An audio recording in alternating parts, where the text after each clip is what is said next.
It's like TV news shit, Connie fucking Chung. What's going on, horror hounds? What are you out there doing right now? Are you eating your kids' candy? Hey, you save that for them. They went out and walked around in the cold and got that themselves. But be a little bitch and get your own candy. Yeah. We're doing another episode of Samhain Fest. If you've been watching, you already know the drill. It's 31 days of terrors, 31 days of horror movie reviews. We're talking about blood guts. We're talking about people getting exercise. We're talking about things coming back from the dead. It's been a great time. And my kitty cats, they've been a little scared, but I think they're getting used to me watching horror movies now. Everybody should know, I'm a big Wes Craven fan. And I've probably mentioned him 3 or 4 times already this month. I already dedicated a day to him. But guess what? We're going to do another Wes Craven movie. I haven't done a Scream movie yet this month. So we're going to do Scream 3 from 2000, which is one of my least favorite ones. But I don't hate it. It's from Dimension Films. It's directed by the immortal Wes Craven. It was written by Aaron Kruger, who would go on to write for The Ring 1 and 2.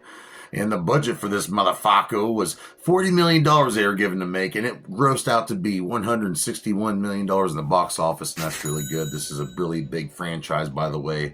The cinematographer for this is Peter Deming. I mentioned him before, and he also worked on the movie Joe's Apartment, which I have not seen in a very long time.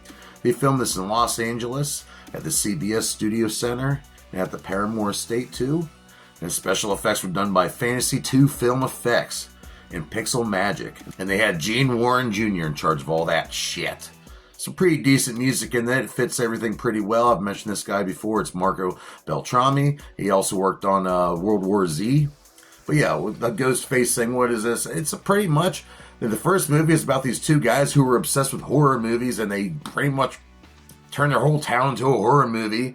And they wore this thing called a ghost face disguise. They stab people. They sneak up on you. Sometimes they get their ass kicked, but they're pretty smart. In each one of these Scream movies, it's always someone new playing Ghostface, because the guy or girl that plays Ghostface usually dies at the end. But there's always a few characters always show back up. We got Sidney Prescott, we got Dewey, we got Gale Weathers. They seem to be the core people here in all these movies, all the way up till 6. And of course, we have part 7 that'll be coming out here soon.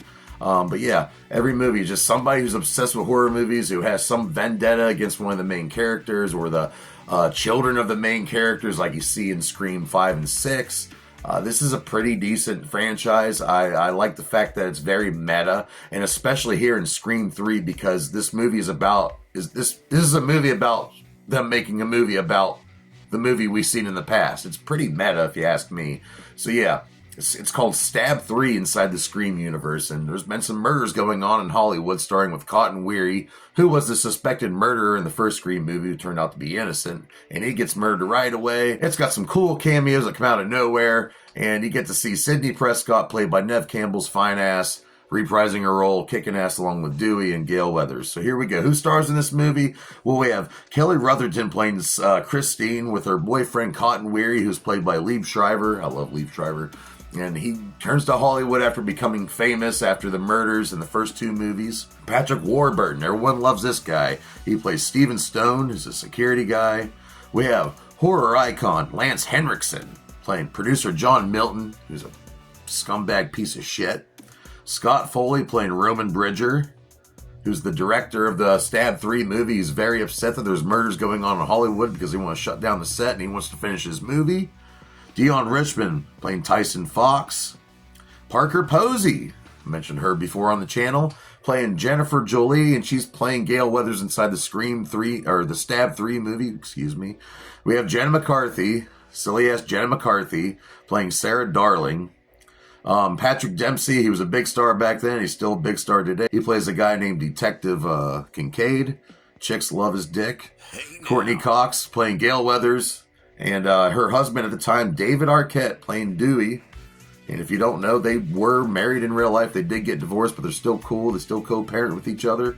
I love both these guys together in every scene that they're in. And then, Neve Campbell. Love this girl. Canadian actress.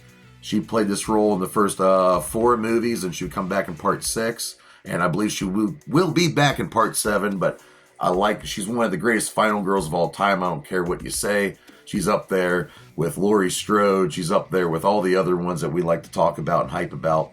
And there's some cool cameos in this movie. We got Carrie Fisher, who just shows up out of nowhere. You know, God bless her soul, who played Princess Leia in the Star Wars franchise. And then two guys I love, Jay and Silent Bob, just so happen to be there in Hollywood visiting. And then we have Jamie Kennedy. Somehow, even though he died in the first movie, they found a tape of him and they played the tape from the first movie. And just very convenient. If you're wondering that origin of the ghost face mask, it's very iconic. Everyone seems to buy it up during Halloween time. Well, the origin of that mask was actually created, the design was actually created by Loren Gittins, even though he doesn't get the credit he deserves. He worked for Alterian Incorporated with Tony Gardner. They came up with this, it was called the Whaler, I suppose, and it became really popular during Halloween time. And Fun World Fantastic Mask would make a version as well. And then we have, that was created by Bridget Searton Linden. Well, when they were filming Scream, they had in the script that this killer had a black cloak and a ghostly face. They were trying to come up with a mask. They couldn't figure anything out. And then Marion Madalena, she was going around the dollar stores and stuff, and she found this ghost face mask. She took it to Wes. He didn't like it at first. He didn't, but then crunch time was coming and they needed a mask, so Wes finally agreed. And if he picked something else, who knows what Ghostface would look like. And who knows, this franchise might not even take it off like it did. So what do I rate Scream 3 from 2000? Well, it brings back memories for me being a teenager. I remember watching this with my homie Jim Ball, and he loves all the Scream movies, by the way. Like I said, it's not my favorite, but I don't hate it. It's got some cool kills in it. It's got some decent acting, and it's pretty funny, actually. So I'm going to give this movie a 1.5 out of 5 dog dicks, and that's not terrible. It's not great either, but hey, there's worse movies out there, right? So, hey, we're going to keep the heads rolling tomorrow night. It's going to be some more showering fest. I hope you guys are getting ready to cake your faces off and stick them to the walls and smear the blood all around your in-laws. Oh, it's going to be a good time. And don't worry about your fucking neighbors. If they don't like your fucking Halloween decorations, they can suck 2 bowls of dicks. All right? I'll see you here tomorrow night. Some more Samhain Fest. Ooh.